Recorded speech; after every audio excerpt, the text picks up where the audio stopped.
കോഴിക്കോട്ട് വാഹനാപകടത്തിൽ ഡോക്ടർക്ക് ദാരുണാന്ത്യം. കോഴിക്കോട് സഹകരണ ആശുപത്രിയിലെ ഡോക്ടറായ ശ്രാവണാണ് മരിച്ചത്. ശ്രാവൺ സഞ്ചരിച്ച ബൈക്കിൽ സ്കൂട്ടർ ഇടിച്ചാണ് അപകടം ഉണ്ടായത്. അഭിജിത്ത് മുഴക്കുന്ന് കോഴിക്കോട് നിന്ന് ചേരുന്നു. വളരെ ഒരു യങ്ങായ ഒരു ചെറുപ്പക്കാരനായ ഡോക്ടറാണ് മരിച്ചതെന്ന് ഞാൻ മനസ്സിലാക്കുന്നു. ഗുഡ് മോർണിംഗ്, എന്തൊക്കെയാണ് വിവരങ്ങൾ?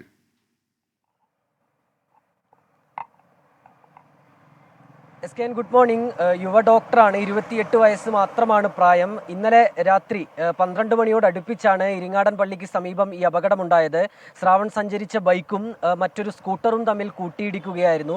ശ്രാവൺ ഈ ബൈക്കിൽ നിന്ന് തെറിച്ചു വീണു. അദ്ദേഹത്തെ ഉടൻ തന്നെ ആശുപത്രിയിലേക്ക് എത്തിച്ചെങ്കിലും, കോഴിക്കോട് മെഡിക്കൽ കോളേജ് ആശുപത്രിയിലേക്ക് എത്തിച്ചെങ്കിലും അദ്ദേഹത്തിൻ്റെ മരണം സംഭവിക്കുകയായിരുന്നു. മറ്റ് 2 പേർക്ക് കൂടി ഈ സ്കൂട്ടറിൽ, ശ്രാവണിൻ്റെ ബൈക്കിലിടിച്ച സ്കൂട്ടറിൽ സഞ്ചരിച്ചിരുന്ന 2 പേർക്ക് കൂടി പരിക്കേറ്റിട്ടുണ്ട്. ഇവരെയും നിലവിൽ കോഴിക്കോട് മെഡിക്കൽ കോളേജ് ആശുപത്രിയിലേക്ക് മാറ്റിയിട്ടുണ്ട്. കോഴിക്കോട് ജില്ലാ സഹകരണ ആശുപത്രിയിലെ ഡോക്ടറാണ് ഈ മരിച്ച ശ്രാവൺ. ഗോവിന്ദപുരം സ്വദേശിയാണ്. നിലവിൽ അദ്ദേഹത്തിന്റെ മൃതദേഹം കോഴിക്കോട് മെഡിക്കൽ കോളേജ് ആശുപത്രിയിൽ സൂക്ഷിച്ചിരിക്കുകയാണ്.